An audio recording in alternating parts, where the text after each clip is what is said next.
अस्सलाम वालेकुम, मैं वली हसन खान। आप देख रहे हैं पाक आई न्यूज। आज की कुछ आम खबरों के साथ मैं हाजिर हूँ।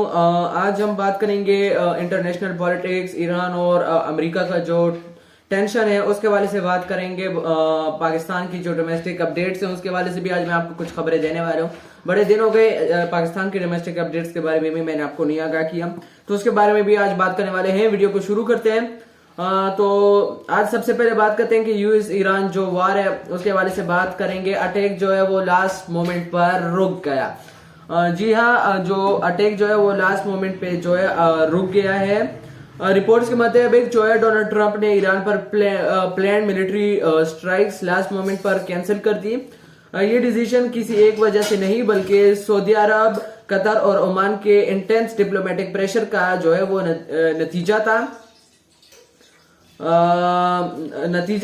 क्योंकि मिडिल ईस्ट को पता है कि अगर ये वार हो गई तो हमारी जो पूरी मिडिल ईस्ट में जो है वो आग लग जाएगी। ऑयल सप्लाई, ट्रेड रूट्स और रीजनल स्टेबिलिटी सब कुछ जो है वो इससे अफेक्ट होगा, जिसकी वजह से उन्होंने यूएस पे प्रेशर डाला था कि आप अटैक ना करें और इसे सुलह कर ले। तो स्ट्राइक कैंसिल होने के बावजूद जो है वो यूएस के नेवल फ्लीट क्रूज मिसाइल जो है और फाइटर जेट्स जो है वो मिडिल ईस्ट की तरफ मूव कर रहे हैं। मतलब मैसेज क्लियर है कि वार रुक गई है लेकिन थ्रेट जो है वो अभी भी जिंदा है।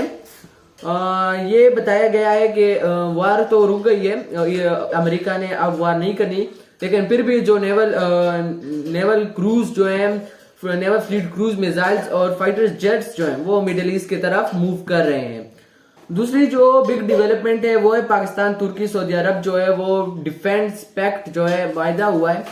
अब आते हैं बहुत मेजर स्ट्रेटेजिक डेवलपमेंट की तरफ। ये पाकिस्तान, तुर्की और सऊदी अरब के एक ट्रीपार्टी डिफेंस एग्रीमेंट ड्राफ्ट कर रहे हैं। ये कोई सिंबलिक एमओयू नहीं बल्कि रीजनल सिक्योरिटी कोऑपरेशन का सीरियस फ्रेमवर्क है।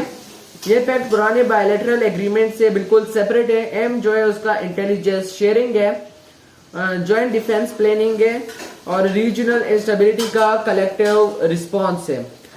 इसका मतलब ये है कि मिडिल ईस्ट और साउथ एशिया में जो इंस्टेबिलिटी बढ़ रही है उसका जवाब अब ग्रुप स्ट्रेटेजी से दिया जाएगा। ये मुआहदा जो है पाकिस्तान, तुर्की और सऊदी अरब में जो है वो हुआ है और ये मुआहदा जो है मुस्लिम ममालिक के लिए, जो मुस्लिम ममालिक है उन दरमियान हुआ है और एक स्ट्रॉन्ग बॉन्ड बनाते हैं मुस्लिम ममालिक के दरमियान।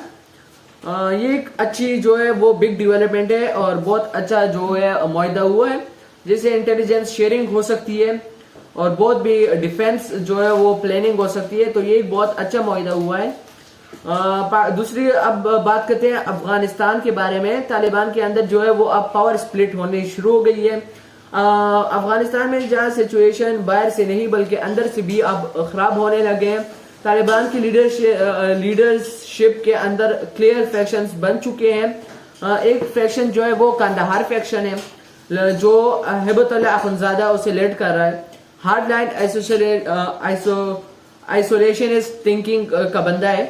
वर्ल्ड से वो बिल्कुल डिस्कनेक्ट रहना चाहता है, उसका डिप्लोमेटिक फॉरेन अफेयर। और दूसरा जो फैक्शन है वो काबल फैक्शन है। सिराजुद्दीन हक्कानी और मुल्ला याकूब इसे लीड करते हैं। प्रेगमेटिक अप्रोच है इसकी। वर्ल्ड से एंगेजमेंट, इकोनॉमी और रिकॉग्निशन पर जो है वो फुल फोकस रखना चाहते हैं। इंटरनल डिवाइड जो है वो फ्यूचर में तालिबान की यूनिटी के लिए बहुत डेंजरस हो सकती है। दूसरी हमारे पास खबर है यूएस पाकिस्तान मिलिट्री ड्रिल्स जो है, जिसे इंस्पायर्ड गैम्बिट 2026 कहा जाता है, वो हो रही है।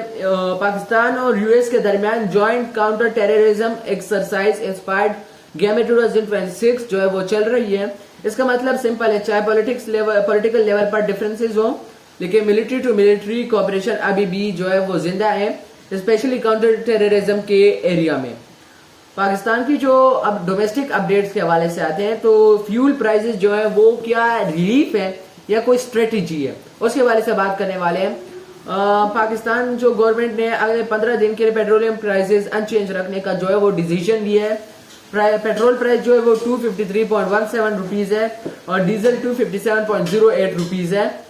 ये डिसीजन इन्फ्लेमेशन प्रेशर और पब्लिक रिएक्शन को कंट्रोल करने की कोशिश लगता है, लेकिन लॉन्ग टर्म सोल्यूशन जो है अभी भी जो है मिसिंग है।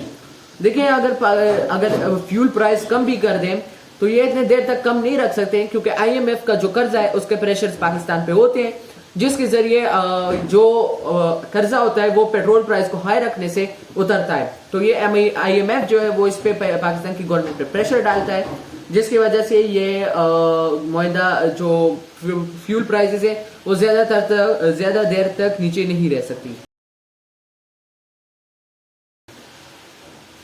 इकरार हसन के हवाले से खबर है कि इकरार हसन जो है वो पॉलिटिक्स में इंटर हो चुके हैं।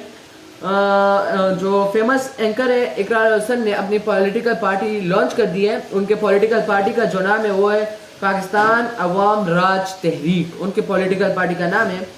और उनका कहना यह है कि ये पार्टी जो है वो यूथ फोकस्ड होगी, डायनेस्टिक पॉलिटिक्स के खिलाफ होगी, अवाम की रियल रिप्रेजेंटेशन करेंगी। अब हमें ये देखना है कि मीडिया पॉपुलरिटी वो वोट्स में कन्वर्ट होती है या नहीं होती। राना सलोनाला का जो है वो एक स्टेटमेंट आया इमरान खान के हवाले से। राना सलोनाला ने एक इम्पोर्टेंट स्टेटमेंट दिया है। राना सलोनाला ने कहा है कि क्रिटिसिज्म अलाउड है लेकिन स्टेट और इंस्टीट्यूशन के खिलाफ रीहेटोरिक टॉलरेट नहीं की जाएगी।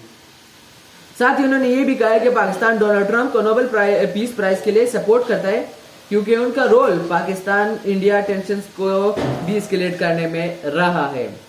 तो डोनाल्ड ट्रंप को नोबेल पीस अवार्ड देने का पाकिस्तान हक में।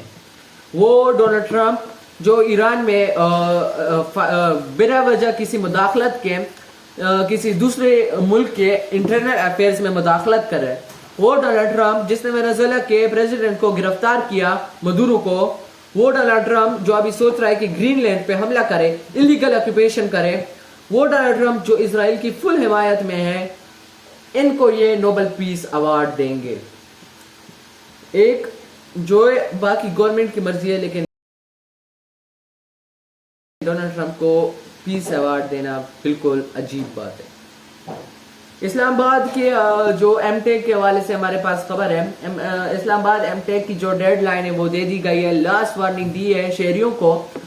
आज मिडनाइट तक इस्लामाबाद के लिए एंट्री में एमटेक मैंडेटरी हो जाएगा। एमटेक अगर नहीं लगाया तो नो एंट्री इन इस्लामाबाद। जिन गाड़ियों के पास एमटेक नहीं होगा उन्हें एंट्री नहीं दी जाएगी और वो इंटर नहीं हो सकते, इस्लामाबाद प्लाजा को क्रॉस नहीं कर सकते। देखिए, अगर आप ट्रेवल करना चाहते हैं इस्लामाबाद तो आज को आपको एमटेक लगाना होगा, वरना आपको एंट्री नहीं दी जाएगी। एक अच्छी सहूलत है, लगा लें, आपको रश में नहीं पड़ना पड़ेगा, ना आपको लंबी कतारों में नहीं पड़ना पड़ेगा, बल्कि आप आसानी से जा सकते हैं, ना रश में पड़ना पड़ेगा। एक अच्छी सहूलत है। आप घर बैठे उसमें फीस पैसे भर लें और फिर आप जा सकते हैं आराम से। देखिए, ये आज की कुछ आम खबरें थी, इंटरनल खबरें भी थी और इंटरनेशनल भी थी। आज के लिए इतने ही, देखते हैं कि आगे क्या होता है। खुदा हाफिज।